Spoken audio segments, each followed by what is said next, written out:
Good morning, everyone, and welcome to Think Future.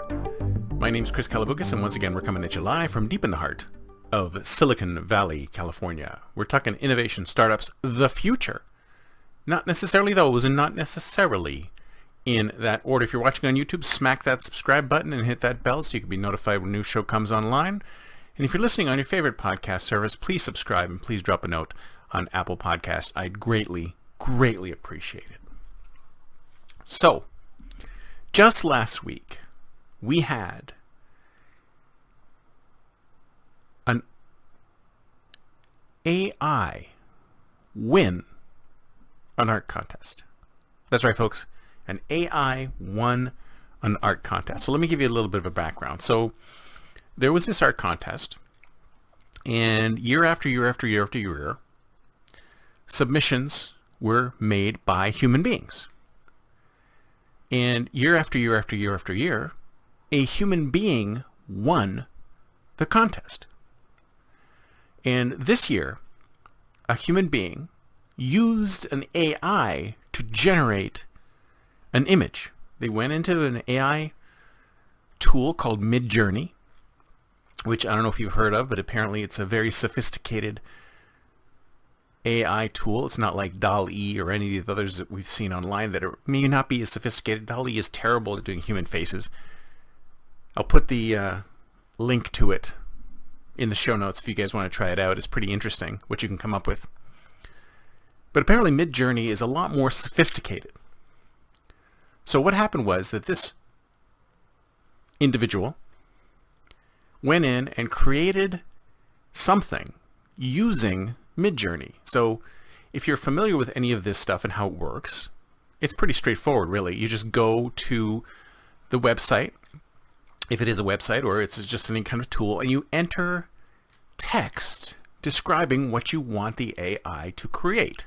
So for example, if you go to crayon.com, and like I said, I'll mention it in the show notes, go to crayon.com and there's a field. And you enter a description of what you want the AI to generate in the field. And the more accurate you are with the description, the better the depiction is. For example, the other day, I went in and I typed the word alien. Just alien. And it's interesting what it came up with, because basically what it does is it goes out there and it looks at all of the art, or it has a corpus of art that human beings have created, and it takes what we have tagged as alien and creates an amalgam of what we believe is alien based on that. So of course, what did you get? We got bug-eyed, green-skinned creatures, right? That sort of had like a triangular face, the kind of stuff you've seen as what you'd expect an alien to look like.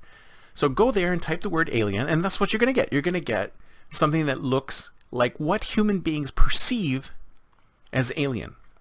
And I was on another show with my friend of mine, and he said, what if I went in there and I typed in an alien in the style of Renoir? And I said, sure, that's exactly what's going to happen. So you type in alien in the style of Renoir, and what it does is it creates something that looks like a painting by Renoir with an alien in it. So it's an alien sitting at a table with a still life, or an alien with brushstrokes and stuff like that. So the more accurate you make the description, the better the output is. So if you go in there and just type one thing with very little description, it's going to make a lot of assumptions about how you want it to look. But you can go in there and you can continuously tweak the description to get it to the point where you like it. For example, the other day I heard that a Cosmo cover, Cosmopolitan magazine, used crayon or a similar tool for their cover.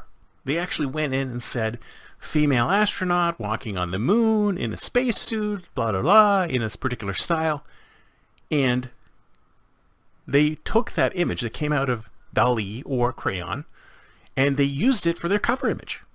And then I went in to crayon and I typed a similar description, and guess what? I got a very similar image. So the description generates the image. Now, the more accurate your description is, the more descriptive your description is, the better your text is, the better the image is that comes out of this tool. And the reason I use the word tool is because I think a lot of us have forgotten that that is exactly what AI is. Some people feel that AI has reached some level of sentience and it's already creating art, when in reality, it's not creating art. It's not creating art at all. And that's why this hullabaloo over art being created by AI isn't actually art being created by AI. Art is being created by the artist who is entering a descriptive phrase. The AI is simply the tool that creates the phrase. I'll give you an example. So say instead of AI, I had a magic chisel. I had a magic chisel which, if I said to it, create a statue of David, I don't know, playing basketball, and I would set it on a piece of stone, and it would go out there and it would create a statue of David playing basketball. And then I submitted that to this same contest. Would I be the artist, or is the magic chisel the artist? Of course I'm the artist. I'm the one who told it what to do, and it went and did it. And it's the same with the AI. So many of us believe that AI will take over all of these creative tasks, and then we won't need artists anymore. In fact, that was the gist of the outrage against this supposed AI art. It's not AI art. It's AI generated art based on a seed from a human being. The human being has created the art, but the AI has generated it. The AI can't create anything on its own. We have to provide the input. And the better the input, the better the output, right? So the AI is simply a tool. So we have to understand that the AI is a tool. And it's a tool that works based on what it knows. So if you think about it, it's almost like a child, right? You give it a bunch of information and it makes assumptions based on what it knows. So for example, when I went and said, hey, create an alien, it went out there and looked at the sum total of corpus of images it had of an alien, of what human beings feel is alien, and it created something that looked a little bit like, or looked a lot like, something we had already created that was alien. It uses data from the past. It uses imagery from the past. It uses what human beings have already created to generate what it's creating. For example, if I went in there and I typed alien and it came out with something that was totally un-alien to human, then I might say, wait a minute, this AI is making some judgment calls that are outside of the scope of human beings. But it's not. It's not doing anything that's outside of the scope of what we believe, of what us humans believe is alien. So don't panic, artists. AI is not going to take your jobs. It might make your jobs easier because you may decide to use it as seed imagery for what you want to build, and it also extends out creativity to people who are not maybe artists. Maybe I'm a terrible artist, but let's say I have an idea for an image. I might create an image, or the seed image, based on what I've written, and then embellish it. So who's created it in that case?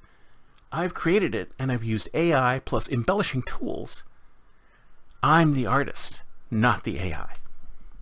And we have to remember that. That's it for me for today. See you next time, and until then, don't forget to think future.